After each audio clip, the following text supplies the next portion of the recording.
Bom, é um prazer estar aqui. Muito obrigado, né, por essa oportunidade da gente poder falar a essa ponte feita pelo meu amigo Carlos Alexandre Devolve, né, que nos conectou a todos. E um prazer, né, ter essas duas grandes sumidades do empreendedorismo brasileiro consciente aqui no palco comigo, né? Agradecer muito o Estevam, agradecer muito o Nick de estarem aqui. Eu queria começar fazendo uma contextualização do que nós vamos falar, né? Tem um livro chamado Empresas que Curam, escrito pelo cofundador do Capitalismo Consciente, chamado Raj Sisodia, que ele começa dizendo o seguinte: transformar um lugar de trabalho em uma prisão ou num playground, a escolha é sua. As empresas permeiam as nossas vidas, mais do que qualquer coisa, mais que governo, ONGs, instituições religiosas. Os negócios são uma força dominante na vida contemporânea, quaisquer que sejam as condições. Em sociedades livres como a nossa, a grande maioria das nossas necessidades são atendidas pelas pequenas, médias e grandes empresas.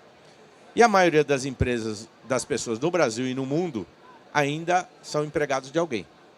Então, a gente tem uma responsabilidade social muito grande.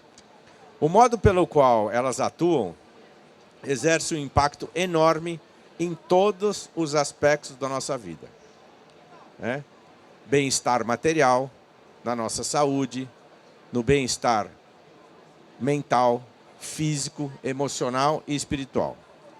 A nossa habilidade de estar presentes e agir como cidadãos.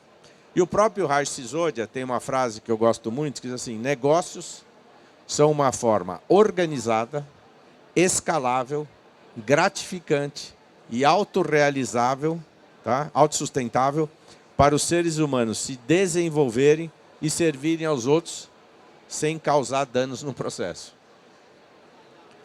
Então, eu abriria uma pergunta geral para os meus amigos, dizendo: muita gente ainda acredita que empresas precisam escolher entre gerar lucro e gerar impacto positivo.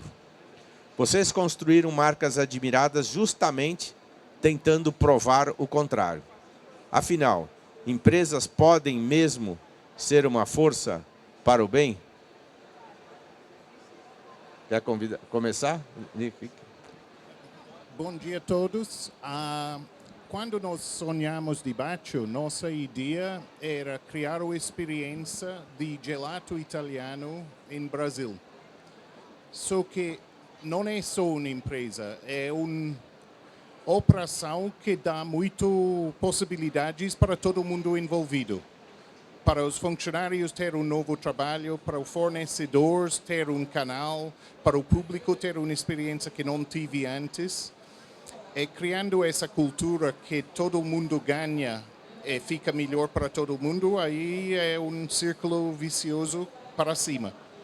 Aí acredita que, claro, a empresa deve ter lucro, senão não existe. Mas entre esse lucro tem muitas responsabilidades, onde aplica as gotas de água para todas as plantas no jardim florescer.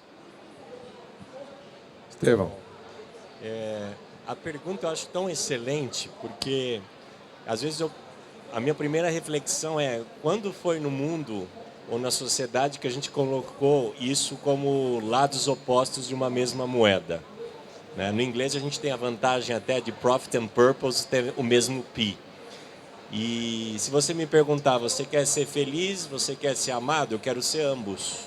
Eu quero ser uma pessoa feliz e uma pessoa amada. E nós, como pessoas de negócios, nós construímos esse ato. E isto se deve não porque propósito e lucro não são correspondentes ou vasos comunicantes. Isso se deve em boa parte, Hugo, e aqui o jabá do capitalismo consciente, isso se deve em boa parte porque mais de 90% das empresas, elas não têm propósito. E dos 10% que tem, eles não têm clareza do teu propósito, como esse propósito pode gerar valor para o negócio. O que as organizações possuem são taglines ou motos que emocionam, mas não necessariamente engajam pessoas e geram valor para os negócios. E desde o princípio, foi com isso que Dengo também veio a existir. Tivemos o privilégio de começar desde o dia D-1 com um negócio que já tinha um propósito claro.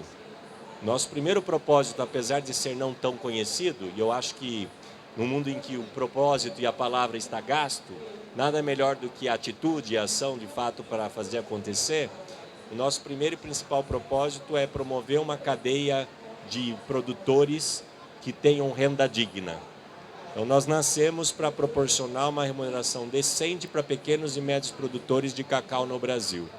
Começamos na Bahia, hoje atuamos em Bahia, Pará como principais estados e temos alguns núcleos já em estados menos expressivos em produção de cacau no Brasil. Eu quero emendar com você uma pergunta específica sobre esse assunto que você trouxe. A gente no Capitalismo Consciente tinha 4 pilares: propósito, liderança consciente, integração de stakeholders e cultura e valores para gerar uma empresa consciente. A gente resolveu mudar isso. E agora nós estamos indo para um sistema de forças com 4 Is. Então, o I de inspiração era o antigo propósito. A Dengo nasceu para mudar essa cadeia do cacau brasileiro. Em algum momento, vocês perceberam que o propósito deixava de ser um discurso bonito e passava a orientar decisões difíceis do negócio? Sem dúvida.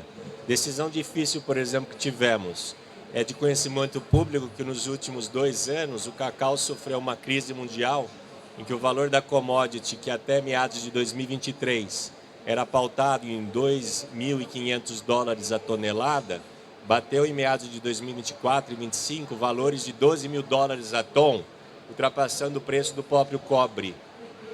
Como você manter a sua coerência ou o seu propósito no momento em que você despenca a margem bruta substancialmente por remunerar apenas a commodity? É nos momentos da crise que a gente expõe quem a gente é. E nesse momento difícil, eu costumava dizer e ainda digo que a crise passa, mas a coerência fica. Não existem propósitos sustentáveis e que geram valor se eles não forem coerentes. E o primeiro principal passo, esse propósito ele tem que estar aliado diretamente com a atividade central do negócio. Remunerar melhor o produtor é bom para ele, mas é bom para o negócio também, não por uma caridade, mas é exatamente esse mecanismo de prêmio de preço que nós remuneramos a mais que o mercado, que aliás não somos nós, é o consumidor de Dengo, faz com que a qualidade daquele cacau seja superior.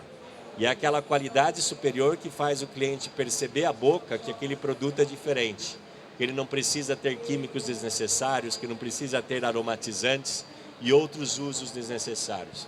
Um exemplo disso, quem sabe aqui que energia custa? Quando você tem um cacau de alta qualidade, você pode fazer uma torra branda ou mínima. Torra mais branda é custo menor. Esse é só um exemplo de várias outras escolhas que esta visão de prosperidade com propósito, ela traz por umas vezes a coisa mais comum, Hugo, a gente olhar que, propósito, impacto gera custos. Essa é uma visão limitada, é uma visão curta. Quando você amplia esse olhar e começa a enxergar as oportunidades de redução de custo e vinculada à oportunidade de diferenciação e agregação de valor a mercado, você entende que o propósito ele pode gerar valor. E quantas empresas hoje que nem propósito têm e não são lucrativas? Então por que a gente atribui? E o mau uso do propósito fez com que nós gastássemos. Eu consigo ver muito mais empresas não lucrativas que não têm propósito do que empresas que têm propósito que não são lucrativas. Vamos pegar o mesmo ponto para o Nick. Na parte inspiracional, inspiração, né? A Batio de Latte poderia ser apenas mais uma rede de sorvete premium, ou como você diz, de gelato. Porque tem outros que também falam gelato, certo? Qual foi a decisão que transformou a empresa numa marca que cria conexão emocional com clientes e com colaboradores? Acho que desde o primeiro dia, eu e o Eduardo, os cofundadores, vivemos tudo. Ficamos nas lojas 7 dias por semana, vivemos todos os desafios, todas as eufórias e ver a felicidade no cliente quando eles provou um produto que eles não tiveram acesso antes. É esse prazer de entregar uma coisa que a pessoa diz, uau, essa é outra coisa. Antes precisava discutir com eles, não é sorvete, é gelato. Ah, mas está em Brasil, fala português, e diz pizza. Pizza não existia. Só que a palavra português, sorvete, inclui ice cream, base de creme de leite, sorbet, base de água, e gelato, base de leite. E nosso ponto era diferenciar a proposta para a pessoa começar a questionar por que sorvete é cheio de gelo? Qual é a diferença do equipamento italiano? Por que a loja é tal fofinho? E tudo isso agregava valor. Depois os funcionários também ficam impactados. Tive uma menina que chegou no primeiro dia e chorou. Ela disse, o que aconteceu? Ele disse, eu não acredito uma loja tão bonita me quer. E essa só no primeiro dia do trabalho, quanto impactou sua vida. Tive um outro exemplo de uma menina que fez a tatuagem do logo no braço no primeiro ano. E nós disse, não é muito cedo para escrever essa para o resto da vida? Ela disse, minha vida mudou. E essa é impactar, se os clientes, se os funcionários, se os fornecedores. E, como o Stefan falou, é no momentos de crise e dificuldade que você vê que está lá do teu lado. A segundo I nosso é de integridade. Integridade representa valores e cultura. Eu vou pular para vocês, então, porque você já respondeu com a questão do custo do cacau. Né? A sacrifício de margem para preservar o propósito. Então eu vou direto no outro I, que é o I de impacto, que é como você impacta os demais stakeholders. Se hoje você tivesse que mostrar a um investidor que a Dengo gera valor para todos os stakeholders, quais indicadores apresentaria além do faturamento e do EBITDA? Aliás, a IA vê esses indicadores melhor do que a gente hoje, né? A gente tem que mostrar para esse stakeholder investidor aquilo que a IA talvez por hora não faz. Eu faria duas abordagens. Levaria ele para uma press tip, a um território, a uma comunidade, para ouvir do produtor o que a Dengo mudou ou não na vida dele e da família nos últimos anos. E depois talvez aterrizaria em uma das lojas e faria, olha na cara do cliente se ele está vindo sozinho ou se ele está trazendo os amigos dele. O melhor indicador de faturamento que a gente pode ter não é o faturamento do dia. É você, assim como a gente acredita que desde sempre como barriga no balcão, é você perceber se os seus clientes se tornam amigos e esse novo amigo, ele traz novos amigos que são as recomendações que ele traz. Esse é o menor CAC que existe. Às vezes a gente fica preocupado em medir um painel de dashboards e a gente se esquece que o básico bem feito, a importância do humano, da valorização e do cuidado são fundamentais para qualquer negócio próspero. Muito bem. Nick, para você eu vou no I de integridade, que é de cultura. Crescer rápido normalmente pressiona padrão de qualidade e cultura. O que vocês se recusam a negociar, mesmo quando isso custa dinheiro ou dificulta a expansão? É uma escolha de todo dia. Se você quer qualidade, não pode brigar para o preço. Precisa pagar o preço certo, mas entregando a qualidade. Se não vai comprometer a cultura para crescer mais rápido, a coisa mais que nós negamos de fazer é franquia. Desde o primeiro dia, lojas lindas, proposta diferente, produto italiano, nome chique, etc, etc. Tive milhares e milhares de pedidos para franquia. Só que nós não acreditamos que Baccio poderia fazer franquia porque uma loja de sapatos, de óculos, de camisas, o produto vai ser íntegro. O serviço mal franqueado pode ser ruim, mas o cliente recebe que ele sonhou. Com gelato feito nas lojas, isso é difícil. E se você franquia, a pessoa começa a não ter integridade. Diz, pistache da Sicília é caro pra caramba, vou usar 1/3 na receita. Já matou a marca, já perdeu a credibilidade em um dia. Aí resolvemos a fazer sozinho. Muito bom. O I de influência é sobre liderança. A Dengo acabou influenciando consumidores, fornecedores e até concorrentes. Você acredita que uma empresa pode mudar um setor inteiro? Talvez possa parecer até falsa modéstia dizer isso, né? Mas quando a gente pensou nesse case, a gente tinha a humildade de reconhecer que a gente não muda o mundo sozinho. Mas a influência da cadeia, a influência do concorrente é fundamental. Então, acreditar, como você trouxe, um dos papéis de uma liderança é influenciar os seus é muito curto. O papel de uma liderança é influenciar a sua cadeia, é o seu sistema, o ecossistema, numa visão mais ampla e urgente da palavra. Não temos dúvida que nós criamos alguns produtos que já foram copiados, já foram replicados e reproduzidos. O meu time, às vezes, me fala assim, com um ar até de raiva ou rancor. Eu falo com um ar de orgulho e de paixão, eu falo, finalmente a mudança está em curso e está a acontecer. Porque nós não vamos mudar as realidades das cadeias e dos sistemas que nós estamos inseridos sozinhos. Seria uma miopia. Então, negócios conscientes, eles reconhecem que um dos papéis, inclusive, é influenciar a concorrência. E, digamos de passagem, né, como qualquer outra relação, e a relação de concorrência não é diferente, todos nós influenciamos e somos influenciados. Então, aprendemos sim com a concorrência também. Às vezes ela não nos inspira no produto, mas ela nos inspira na performance, no jeito de competir num país. Concordo contigo que não há como a gente fazer escolhas apenas do alta qualidade com menor custo. Isso é um trade-off impossível. Mas no país que a gente vive, em que o poder de compra é reduzido, a gente precisa criar cada vez mais o affordable luxury, ou o de qualidade acessível. E isso envolve, entre outros, aprender, apesar de não querermos ser o produto de low cost, porque é impossível você ter qualidade no low cost, a gente tem muito a aprender com eles de como a gente pode democratizar mais acesso, gerando produtos de porta de entrada que possam, sejam por uma menor porção, menor volumetria, permitir que mais pessoas possam acessar um produto de qualidade e saudabilidade que todo brasileiro merece ter.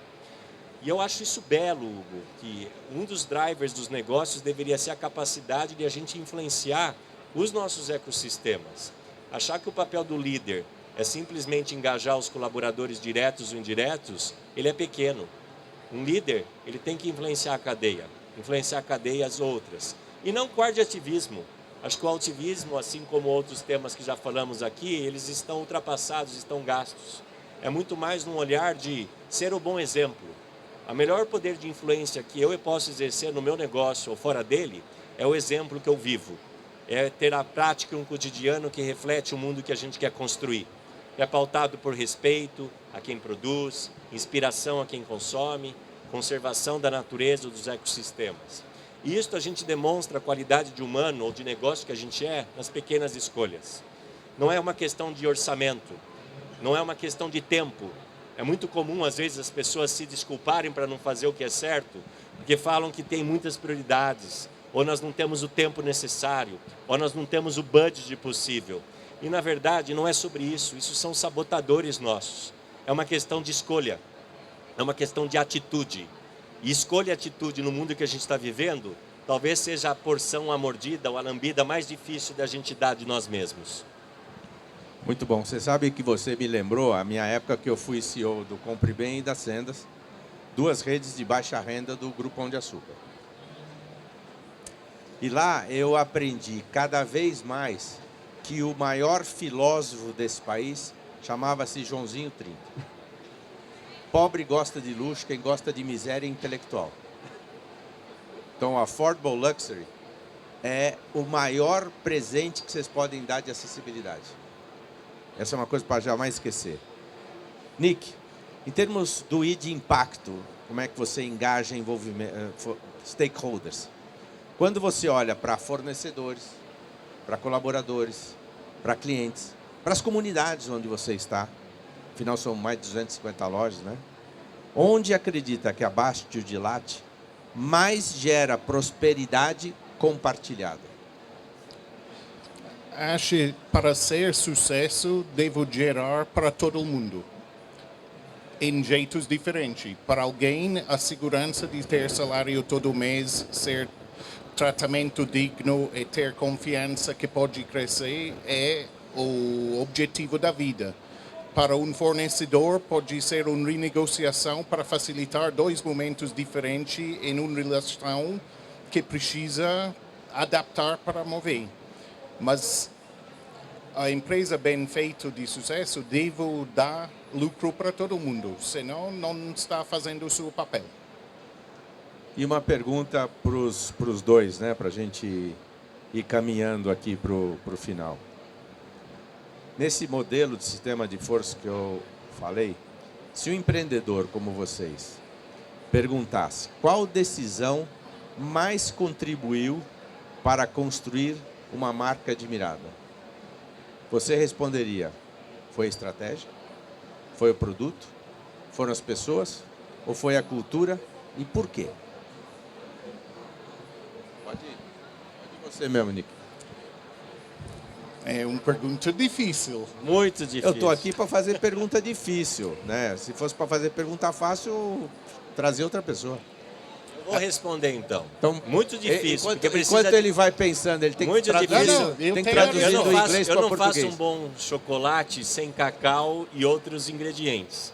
Você não faz um bom sorvete sem algumas combinações. A gente nunca faz sorvete. Faz é Gelato, mas a gente não faria o que fazemos se não tivéssemos bons ingredientes. É difícil falar entre o ingrediente pessoas, ingrediente cultura, propósito e inspiração. É muito difícil dizer um em detrimento ao outro, porque precisamos de todos. Mas se tivesse que ficar com um só, ficaria com as pessoas. É isso. Porque são as pessoas que fazem os propósitos acontecer. A cultura de uma organização é a expressão de um conjunto de pessoas. Então, no âmago do meu âmago, é ter as pessoas certas, mesmo que com as ideias erradas. Porque as pessoas certas corrigem as hipóteses erradas.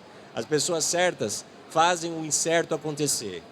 As pessoas certas fazem o que é não óbvio se tornar o novo óbvio. A minha resposta é: começa com o sonho.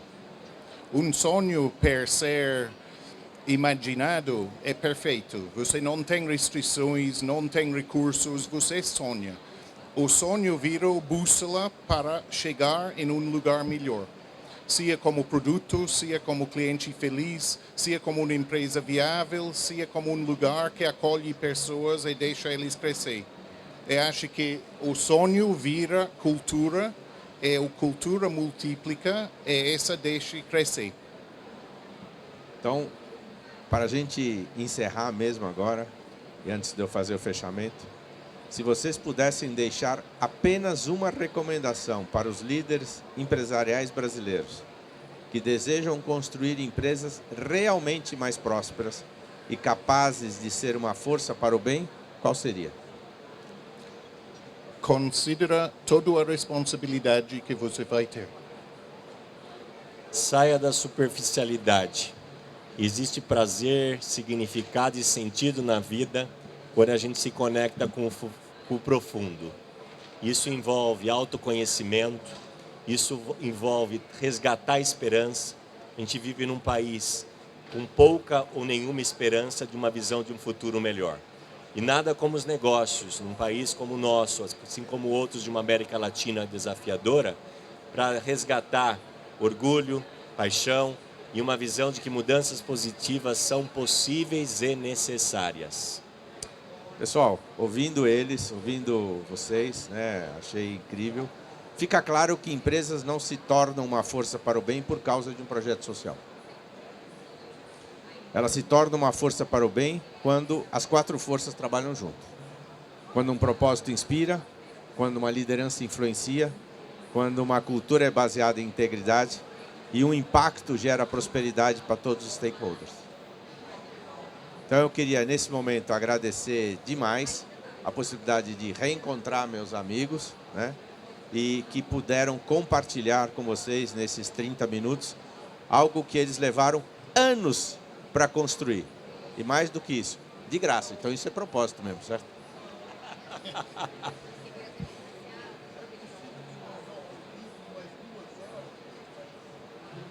Aqui nesse momento não, porque a gente está sob comando daquela moça simpática ali, certo?